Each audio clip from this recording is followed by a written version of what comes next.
Hello friends, hello my dear students, Saurabh here once again with a new video। आज के इस video में मैं डिस्कस करूँगा कि NCERT पढ़ना क्यों ज़रूरी है, right, why it is necessary to read NCERTs। तो मैं आपको बता दूँ NCERT जो है ये क्वेश्चन सबसे पहले कि इतना इम्पोर्टेंट क्यों है। ये क्वेश्चन इम्पोर्टेंट इसलिए है कि बहुत सारे एस्पायरेंट्स जो स्टार्ट करते हैं प्रिपरेशन, उनके दिमाग में ये क्वेश्चन रहता है कि NCERT पढ़ना चाहिए या नहीं पढ़ना चाहिए। ठीक, दे वांट सम शॉर्टकट कि NCERT पढ़े बिना ही पढ़े बिना ही वो कोई बोल दे कि नहीं NCERT आपको नहीं पढ़ना और आपकी प्रिपरेशन ठीक रहेगी, कोई दिक्कत नहीं होगी। ठीक, तो ऐसा कहते हैं लोग। तो मैं आपको बताता हूँ कि NCERT पढ़ना ज़रूरी है कि नहीं। तो इसका आंसर कभी भी ये नहीं हो सकता कि नहीं NCERT पढ़ना ज़रूरी है, या ये भी नहीं हो सकता कि नहीं NCERT पढ़ना ज़रूरी नहीं है। सबसे पहले हम देखते हैं कि NCERT पढ़ने के फ़ायदे क्या हैं। तो NCERT, अगर आप सिनारियो समझिए कि अगर आप कोई कोचिंग कर रहे हैं, ठीक, अगर कहीं से आप कोचिंग ले रहे हैं अच्छे खासे पैसे दे के, उस कोचिंग में वो आपके सारे सब्जेक्ट्स अच्छे से कवर कर रहे हैं, ठीक है, सारे जो हिस्ट्री, ज्योग्राफी, पॉलिटी, इकोनॉमिक्स और फिर मेंस के सब्जेक्ट भी, तो उस केस में, और साथ ही साथ तो कोचिंग में टीचर भी गाइड करते रहता है कि अगर हिस्ट्री पढ़ा रहे हैं तो वो बोलेंगे कि ये NCERT का ये चैप्टर आप इस बुक का पढ़ के आ जाओ, ठीक, इकोनॉमिक्स से ये पढ़ के आ जाओ, तो आपको प्रॉपर गाइडेंस मिलता रहेगा। उस केस में आप रिस्क ले सकते हो कि NCERT रिस्क या अवॉइड कर सकते हो NCERT पढ़ना। लेकिन फिर भी बहुत सारे लोग उस केस में भी NCERT पढ़ते हैं। क्यों? रीज़न क्या है कि अब अगर हम ये डिस्कस करें कि NCERT क्यों पढ़ना चाहिए, तो जब आप प्रिपरेशन स्टार्ट करते हो, ठीक, UPSC की प्रिपरेशन बहुत सारी चीज़ें बहुत सारा नॉलेज डिमांड करती है, और आपका background, let's say you are engineer, आपने इंजीनियरिंग की कर रखी है, या फिर किसी ने BA कर रखा है, कोई MBBS है, कोई लॉ ग्रेजुएट्स है, तो आपने एक स्पेसिफिक सब्जेक्ट की पढ़ाई की है।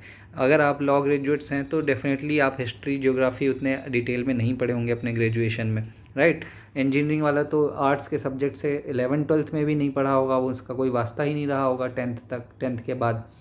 तो NCERT क्या है कि सारे जो एग्ज़ाम के लिए, जैसे history, geography, polity, economics, science, tech, ये कोर सब्जेक्ट जो हैं ना, आर्ट एंड कल्चर, एनवायरनमेंट, इसका क्रक्स आपको एक मतलब आपको प्रॉपर एक हैंड्स ऑन अंडरस्टैंडिंग, या जो इनिशियल अंडरस्टैंडिंग, वो NCERT दे देती है। NCERT पढ़ने के बाद अगर आपको अगर आप इंजीनियरिंग बैकग्राउंड से हो, आपको कोई पूछेगा, अगर आपने 11th क्लास की NCERT Indian constitution at work पढ़ रखी है, अगर आपसे कोई पूछेगा कि भाई कॉन्स्टिट्यूशन का मतलब क्या होता है, 3 ऑर्गन ऑफ जुडिशरी कॉन्स्टिट्यूशन क्या होते हैं, पॉलिटी क्या होते हैं, तो आप ईज़िली बता पाओगे क्योंकि आपने उसको समझ रखा है, पढ़ रखा है NCERT से, ठीक है। और उसके बाद क्या बेनिफिट होगा कि जब आप न्यूज़पेपर पढ़ोगे, और NCERT अगर आपने पढ़ रखी है, तो न्यूज़पेपर की अंडरस्टैंडिंग आपकी बढ़ जाएगी। न्यूज़पेपर पढ़ना आपके लिए आसान लगने लगेगा, समझ में आने लगेगा। अभी आप बिना NCERT पढ़े न्यूज़पेपर पढ़ोगे तो आप देखोगे कि बहुत सारी टर्मिनोलॉजी जो आती है वो आपको समझ में ही नहीं आएगी। तो ये एक बेनिफिट होगा NCERT का। और फिर इम्पॉर्टेंट तीसरा बेनिफिट अगर हम देखें तो क्वेश्चंस भी पूछ लिए जाते हैं NCERT से, क्योंकि आजकल तो आपने देखा होगा बहुत बेसिक क्वेश्चन पूछ रहे हैं मेंस में, तो खासकर तो NCERT से वो बेसिक आपका कवर हो जाता है, और क्वेश्चन भी कितने बार डायरेक्ट क्वेश्चन आ जाते हैं, ठीक। तो NCERT पढ़ना, मैं यही बोलूँगा कि अगर आप कोचिंग कर रहे हैं फिर भी एक बार NCERT ज़रूर पढ़ लीजिए। सबसे इम्पोर्टेंट चीज़, रीज़न क्या है कि कॉम्पिटिटिव एग्ज़ाम है, ठीक। कॉम्पिटिटिव एग्ज़ाम में you can't afford to do anything, जो सब कर रहे हैं वो तो आपको करना ही पड़ेगा। सिंपल सी बात है, अगर सब NCERT पढ़ रहे हैं, कॉम्पिटिटिव एग्ज़ाम है, तो वो आपको पढ़ना पड़ेगा कि कहीं कोई एज ना ले जाए आपसे। उसके बाद फिर आपकी मेहनत होगी, कितने टेस्ट लगा रहे हैं, कितनी राइटिंग प्रैक्टिस कर रहे हैं, वहाँ से आप दूसरों से डिफरेंशिएट करने लगेंगे। लेकिन जो मिनिमम रिक्वायर्ड है वो तो आपको करना पड़ेगा। मिनिमम रिक्वायर्ड ये है कि NCERT एक बार आपको पढ़नी पड़ेगी।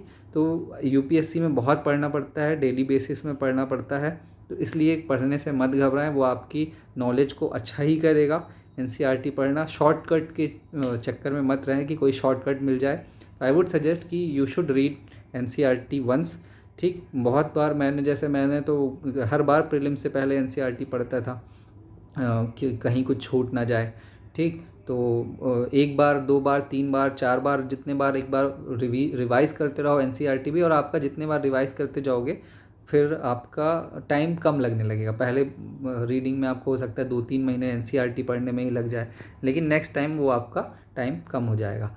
साथ ही साथ अगर एनसीईआरटी पढ़ते हो तो ये बात ध्यान रखना कि आपको क्या नोट्स नहीं बनाने हैं। अंडरलाइन वगैरह कर लो, लेकिन कोई उसका नोट्स नहीं बनाना है। NCERT is already a notes, kind of notes. आप उसको अगर नोट्स बनाने लग जाओगे, जो गलती करते हैं, तो उसमें आपको टाइम लग जाएगा और उसका कोई वैल्यू नहीं है। क्यों वैल्यू नहीं है?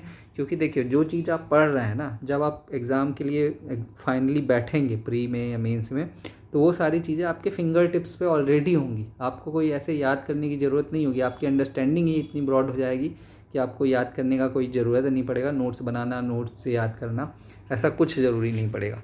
ठीक, 2-3 बार एनसीईआरटी पढ़ के, क्लास नोट्स पढ़ के, क्लास में डिस्कशन करके, टेस्ट सॉल्व करके आप ऑलरेडी इतने प्रिपेयर्ड हो जाओगे कि आपको कोई याद करने की ज़रूरत नहीं पड़ेगी।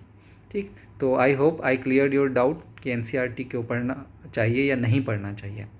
ठीक है, और ये सारे वीडियोस देखिए सब लोगों ने, टॉपर्स ने ऑलरेडी बता रखा है कि क्या इम्पोर्टेंस है, और वो मेरे से ज़्यादा क्रेडिबल हैं। लेकिन अब मैं, जो मेरी एग्ज़ाम के सारे अटैम्प्ट्स वगैरह ख़त्म हो गया, मेरा काम ही है आप लोग को गाइड करना।